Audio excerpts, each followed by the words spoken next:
First item, ito ang second item. Third item, AC/DC. Poster natin. Ganda ng pula. Yan, maliit sa harap, tapos malaki sa likod. Yan ang mallet type na t-shirt. Nagsimula yan dun sa old school na haircut na mallet. Ito. So parang ganyan. Ganda ng pagka-fade ng ano niya, batok niya. Oh. Ito naman ay Filipino fade. Sinasabi. May Patagonia dito. T-snap, ang tawag dito kasi meron siyang snap. Dagdag kaalaman, makikita nyo yung date or kung anong year to ginawa guys ha. Nasa hashtag to, SP15. Ibig sabihin, 2015 siya na-reproduce. Meron din mga Patagonia na sinchilya na talagang mga 90s talaga. 2025 na ngayon, di ba? So, from 2005, pababa, vintage na yan. Yung mga Dickies, makikita yung mga date. Again, kung kailan to ginawa. Ilagay ko na sa screen. What is up? Samahan nyo muna ako mag-unboxing ng mga pinagbibili ko ngayong February. Konti lang to, 7 pieces siguro. So mas okay pag konti lang, mas ma-flex natin na mas maayos yung mga pinagbibili kong items. So tara, unboxing tayo. First item natin, ganda ng likod no. Ito yung front. May Filipino strength yan. Hanes, 90s tag, size medium, and yung likod, ang ganda. So, yung mga gantong style, guys, pala, sa mga hindi nakakalam, ay mallet. Ayan, maliit sa harap, tapos malaki sa likod. Yan ang mallet type na t-shirt. Nagsimula yan dun sa old school na haircut na mallet. Ito.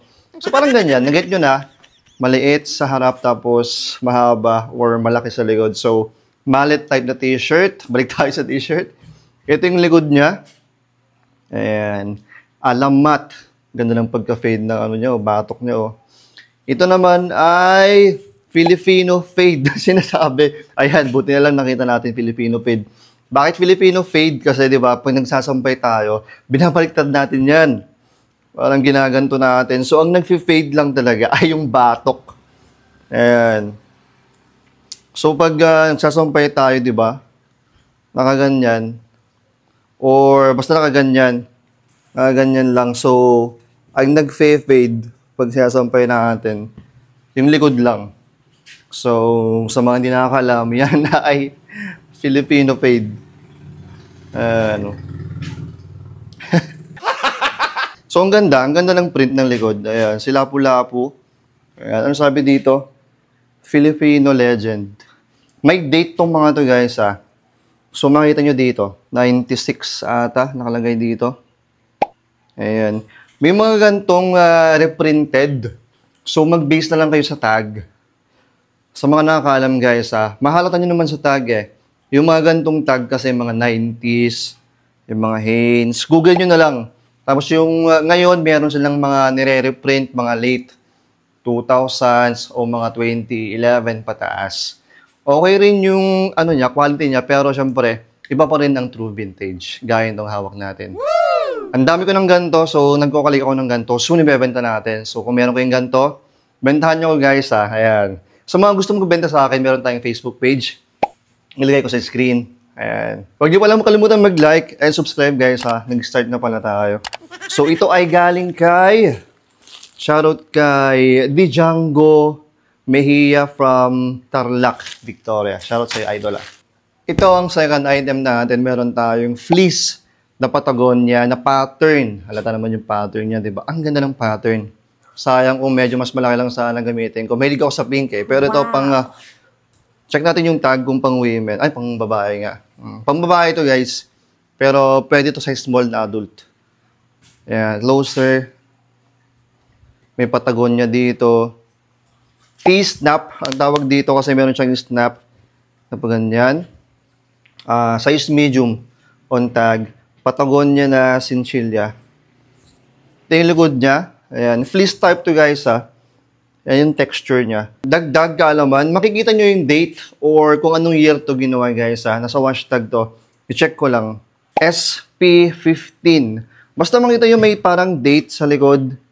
SP15, ibig sabihin 2015 siya na-reproduce or ginawa. Pero meron din mga Patagonia na sinchilya na talagang mga 90s talaga. By season yan eh. Seasonal silang nagre-release ng mga ganito, mga design. So, ayan, para sa ating mga viewers rin para magdag kaalaman natin. Ayan, ang ganda ng pattern nito. Galing ito kay Kill Ivan Malyari from Quezon City, Metro, Manila. Third item natin, meron tayong vintage na France 98. 1998, yan o sa harap nakalagay. As may trophy. Yung likod niya, wala siyang print. Pero meron siyang print dito sa may sleeves na hindi pala print, parang patch. Ayan, France 1998. Yung tag niya, same rin, official siya. So, kumukuha ko ng mga soccer or football related gaya nito. Basta mga 90s, mga vintage. May Adidas pa pala dito. Sa kabilang sleeves niya. Pero wala siyang Adidas tag.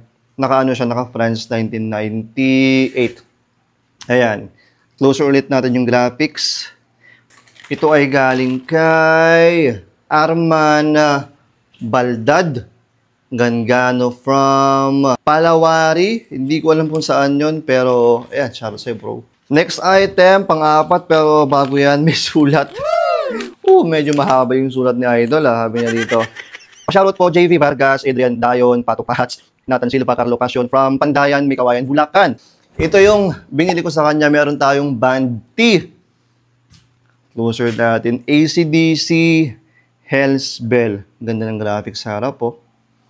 Meron siyang backprint Ito ay tour shirt ng 2000 to 2001. So pasok na sa vintage guys Again, sa mga di nakakaalam, 2025 na ngayon, di ba? So, from 2005, pababa, vintage na yan. Kasi 20 years ang vintage pagdating sa mga t-shirt. So, ayan. Karamihan ng mga tour shirt, alam nyo naman, makita nyo dyan yung date or year kung kailan sila nag-tour. So, check nyo na lang kung 2005 below, ibig sabihin, vintage na yan. Long sleeves pala to so maganda. Wala siyang details sa sleeves. Ito ay size. Wala siyang size on tag. Ang ganda ng tag niya. Artimonde. Tansya ko nasa size XL to. Ganda ng size Ayan, maraming salamat idol Ito ay galing kay Jayron Silva from Bulacan. Next, may sulat na naman tayo. Nakita ko may papel. Ayan, sa mga gusto magbenta sa akin pwede yung lagyan. Pero huwag naman yung sobrang haba para mabasa natin mabilisan. Ito, good day idol, shoutout po sa FB page ko na Discarding Ukay, more sales idol, and God bless. Ayan, meron tayong jacket ng Harley Davidson, baby. Ayan, closer natin yung burda. Size XL on a official Harley Davidson. Meron siyang likod Ayan. Tapos, detail sa sleeve. Meron dito sa kabila. Yan pa bomber type. May zipper rin siya. Ganda ng size and ang ganda ng design.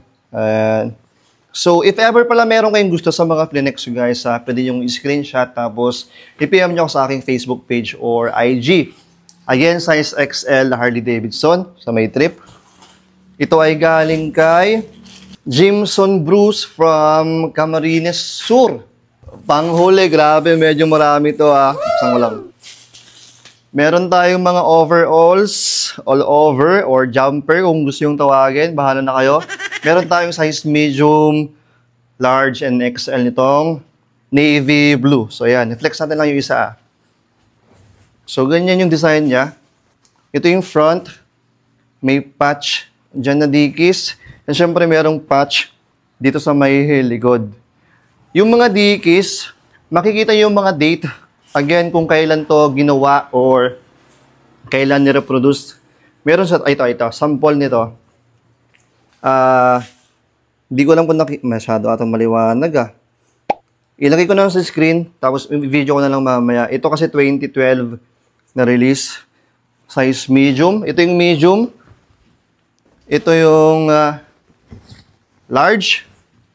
Ito yung XL, may tag po. Yung XL brand Nuhans, mga idol. Ayan, may tag pa, may kulangot pa, sabi nila. Yan yung mga navy natin. Meron rin tayong gray or anong kulay nito? Oo, gray. Size XL. Itong gray natin. Again, may ano dyan, may patch. Pare-pares lang naman yung design nito. May patch sa likod. Pero short sleeves ha. Meron kasi ibang ganito, long sleeves. Ito, short sleeves. May gray tayong XL. And, panghuli, meron tayong pula. Ayan. Ganda ng pula. Diyan yung patch. Again, may patch sa may likodan. Tingnan natin yung tag. Mukhang vintage to ah. Vintage tong kulay pula. Ayan. Ganyan tag niya. Old release. Tapos ganyan. Makita nyo kasi dyan yung mga codes. So, meron tayong vintage. Yung iba mga ano na. Tingnan natin yung gray. Itong gray, mga modern. Mga new release. Tapos itong pula. Vintage. Ayan. Nice one. Ayan, maraming salamat po sa mga nagbenta sa akin ng mga items. Pasensya na sa mga nagsasend sa akin. Maraming mga nag-PM sa akin siguro daily. Pero yung mga sisend nyo kasi syempre, piling-pili lang din yung mga binebenta ko online or binibili ko online kasi syempre, pangbenta ko yun online. More on vintage yung mga kinukuha ko. Hindi ako masyado sa mga luxury, sa mga streetwear. Pwede streetwear pero more on vintage talaga. Yung mga skatewears, mga gano'n. Basta, send nyo na lang ako kung anong gusto yung isend. Check ko naman yan guys eh. And pasensya na kung medyo matagal ako mag-reply kasi one-man army lang ako. Solo lang talaga ako sa admin, promotion, vlog, pagbebenta. Lahat-lahat ako lang. So kaya medyo tayo... What? I mean, so medyo matagal yung ano natin, pag-reply natin minsan. Tapos medyo matagal yung upload na. Alam nyo na, siyempre solo lang talaga ako. Ayan. Sana po nag-enjoy kayo dito sa ating unboxing. Ayan. Huwag niyo po kalimutan mag-like and subscribe guys. Magkita-kita tayo sa next vlog na gagawin ko. Peace and out. Lagi yung tatandaan, may pera sa basura. Arise.